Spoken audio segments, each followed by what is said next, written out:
하나님 아버지 은혜를 감사합니다. 이 아침에도 우리에게 말씀 주시며 기도의 자리로 인도하심을 감사합니다. 주님 말씀 따라서 온전히 하나님 앞에 나아가는 이 시간 되게 하옵소서. 예수님 이름으로 기도드립니다. 아멘. 찬송가 379장 하나님께 찬양드립니다.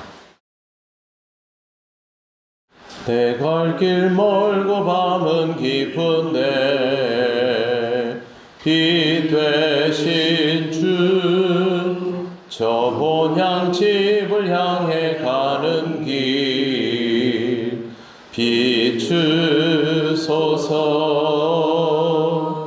내 가는 길 달지 못하나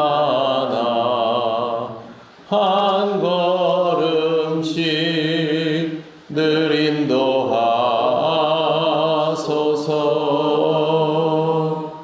이전에 방탕하게 지낼 때 교만하여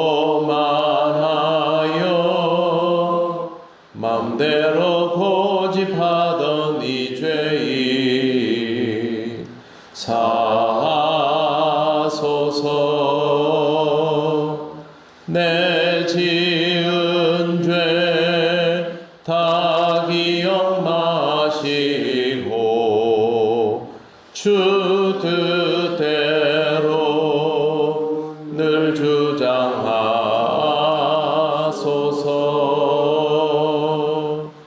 이전에 나를 인도하신 주 장래에도 내 앞에 험산 줄령 만날 때 도우소서. 밤 지나고 저 밝은 아침에 기쁨으로 내 주를 만나리.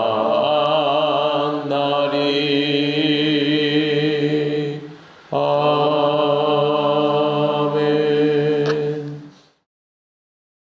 하나님 말씀 누가복음 18장 20절부터 23절까지입니다. 한 절씩 교독하겠습니다. 내가 계명을 안 하니 간음하지 말라, 살인하지 말라, 도둑질하지 말라, 거짓 증언하지 말라, 내 부모를 공경하라 하였느니라.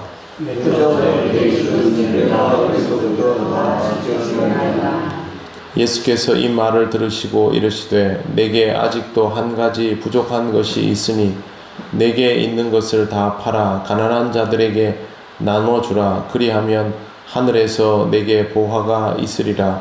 그리고 와서 나를 따르라 하시니 큰 부자이므로 이 말씀을 듣고 심히 근심하더라. 아멘. 예수님은 오늘 말씀에서 십계명을 언급하십니다. 하나님을 향하여 해야 할 태도가 아니라 사람들과의 사이에서 지켜져야 할 계명에 대해서 말씀하셨습니다.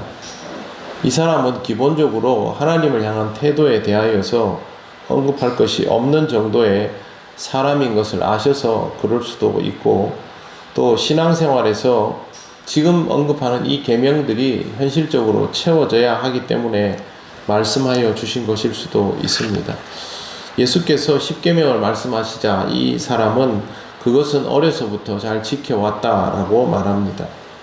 예수님은 그의 대답이 위선적이라거나 교만하다고 말씀하시지 않습니다. 실제로 그의 삶은 이런 계명을 지키는 데에 착실한 상태였을 것입니다. 대신 예수님은 이 말씀을 하십니다. 22절에 보시면 예수께서 이 말을 들으시고 이르시되 내게 아직도 한 가지 부족한 것이 있으니 내게 있는 것을 다 팔아 가난한 자들에게 나눠주라. 그리하면 하늘에서 보화가 있으리라. 그리고 그 뒤에 그리고 와서 나를 따르라. 이렇게 말씀하십니다. 십계명을 지키라 하셨으니 잘 지키고 있다고 하면 아니다 라고 하거나 잘하고 있구나 라고 하거나 이렇게 하면 일반적인 답이 될 수 있습니다.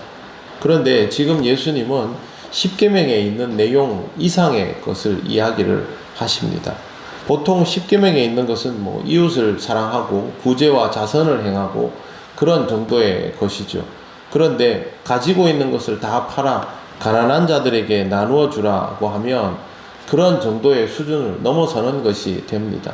이 말에는 뭐 여러 가지 의미가 있습니다만 예수님의 제자들이 사실상 자신의 모든 것을 버려두고 예수님을 쫓았기 때문에 제자의 자리에서 이 부분이 요구되는 것은 그렇게 놀랄 만한 일은 아닙니다만 지금 이 사람에게는 자기가 그동안 하나님의 말씀 따라 사는 규범이라고 여겨왔던 그런 모든 것들을 넘어서는 요구를 예수님으로부터 받고 있는 것입니다. 예수님은 왜 이런 말씀을 하신 것일까요? 부자라면 누구든 다 내려놓고 주님을 따라야 한다라는 의미로 말씀하신 것일까요? 그런 의미는 아닙니다. 그에게 있어서 부유함이 모든 것의 원천임을 아시고 이렇게 말씀하신 것입니다. 이렇게 표현하십니다. 한 가지 부족한 것. 그런데 이 한 가지가 이 사람에게 있어서 전부라는 것을 아시기 때문에 이 말씀을 하신 것입니다. 부유함의 상태에 있더라도 부유함이 전부가 아닌 사람도 있습니다. 모으는 것이 목적이 아니라 신앙적인 목적으로 쓰기 위해서 모으는 사람도 분명히 존재합니다. 그 사람에게 있어서 재산이라는 것은 이미 자기 것이 아닙니다. 그런 사람은 청지기일 수밖에 없습니다. 청지기는 어차피 자기 것이 아니라서 퇴직을 하게 되면 퇴직금만 받고 정산하면 끝납니다. 전문 경영인들 한번 보십시오. 기업을 경영할 때 그 사람의 손에서 그 기업의 모든 재산들이 움직여집니다. 그렇기 때문에 그 사람의 능력이 어마어마하겠지요. 그러나 그 사람이 연수가 차서 은퇴를 하게 되면 퇴직금을 받고 나오는 겁니다. 그 사람이 그 기업을 소유하는 것은 아니지 않습니까? 이 땅에서 물질을 가지는 개념도 이를테면 그러한 것인데 지금 이 사람에게 있어서 실제로 그렇지 않은 듯 보여도 물질이 전부였기 때문에 주님은 그러면 너에게 한 가지 부족한 것이 있으니 그것을 다 팔아서 가난한 자들에게 주라고 말씀하신 것입니다. 문제는 이 사람이 이렇게 할 수가 없다는 것이죠. 23절 보시면 그 사람이 큰 부자이므로 이 말을 듣고 심히 근심하더라. 가진 것이 너무 많기 때문에 이렇게 하기가 어렵다라는 뜻입니다. 이거 하나 때문에 주님을 따르지 못하게 된다면 이 사람에게 있어서 부족한 것은 한 가지가 아닌 것이죠. 주를 따르지 못하면 결국 전부가 부족한 것이 되어버림을 우리는 이 말씀에서 볼 수 있습니다. 주님을 따르느냐 따르지 않느냐의 문제에 있어서 무엇 하나 때문에 주님을 따를 수 없게 된다면 그것 하나의 문제가 아니라 그것은 내 인생 전체의 문제가 되어버립니다. 실제로 신앙생활을 함에 있어서 신앙생활을 열심히 하려고 하는데 뭐 하나는 조금 남겨두고 라는 경우가 있을 수 있습니다. 그러나 그것 때문에 내가 신앙에 몰두할 수 없게 된다면 결국 그것은 부족한 한 가지가 아니라 전부가 되어버린다라는 것을 잘 기억하시기를 바랍니다. 그건 뭐 1순위는 당연히 물질일 것이고요. 또 다른 순위로는 권력이나 뭐 또 다른 것들이 될 수도 있습니다.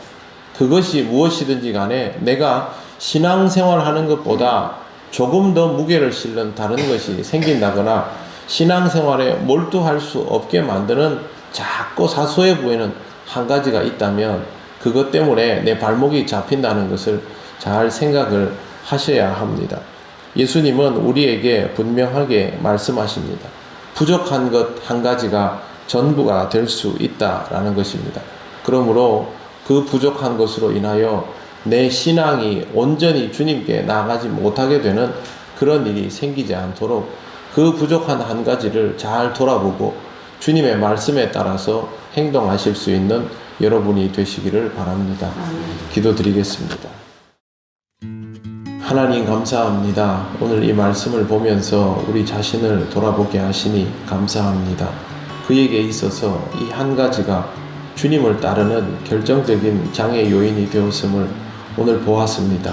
하나님, 우리에게 있어서 딱 한 가지가 주를 따르고 집중하는데 방해가 된다면 그것이 내려놓아지게 하여 주시옵시고, 오직 주를 따르는 일이 우리에게 온전히 이루어지게 하여 주시옵소서.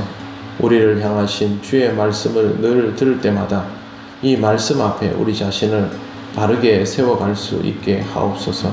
우리 통영교회 모든 성도들도 주님 앞에 부족한 한 가지를 내려놓을 수 있는 믿음의 용기가 있도록 인도하여 주시옵소서.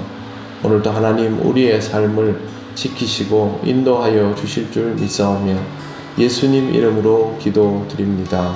아멘. 하늘에 계신 우리 아버지, 아버지의 이름을 거룩하게 하시며 아버지의 나라가 오게 하시며 아버지의 뜻이 하늘에서와 같이 땅에서도 이루어지게 하소서. 오늘 우리에게 일용할 양식을 주시고 우리가 우리에게 잘못한 사람을 용서하여 준 것 같이 우리 죄를 용서하여 주시고 우리를 시험에 빠지지 않게 하시고 악에서 구하소서.